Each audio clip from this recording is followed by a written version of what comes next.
All right there, boys and girls. Here we are, day number 9 of our February daily math. So we're going to write less than, greater than, or equal to. I see the digits 2, 3, and 4, and there's a 2 and a 4 and a 3. Same 3 digits, they're just mixed around a little bit. So I noticed the first thing is the hundreds column is the same. They both have a 2 in the hundreds column. So now we need to look at the tens column. And I see the tens column here, 4 is a little bit bigger than a 3. So 234 is less than 243.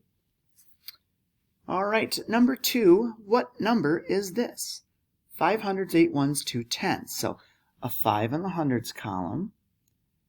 We have to go to the tens column next. There's a 2 there. And then 8 ones. All right, measure the length of this ribbon in centimeters. So we're going to line it up with this line over here with the 0 line. Okay, and then over here I see this line is just about at the 9. Okay, so we're at about 9 centimeters. Okay, write 2 addition equations with a sum of 16. Well, let's do fast double, right? Let's go 8 plus 8 right away.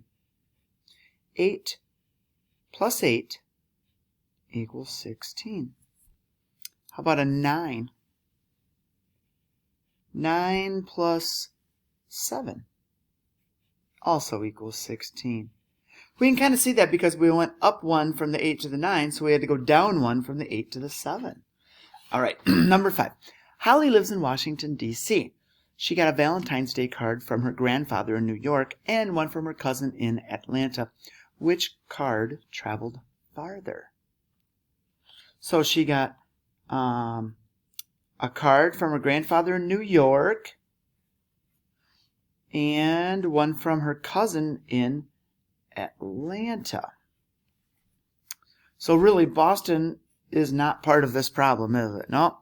The card from, well, which one went further? That means how many, there were more miles. So Atlanta, 640. So the card from Atlanta traveled further. All right, boys and girls, great job with that. Don't forget to write down your scores, okay? And we'll see you tomorrow for day 10.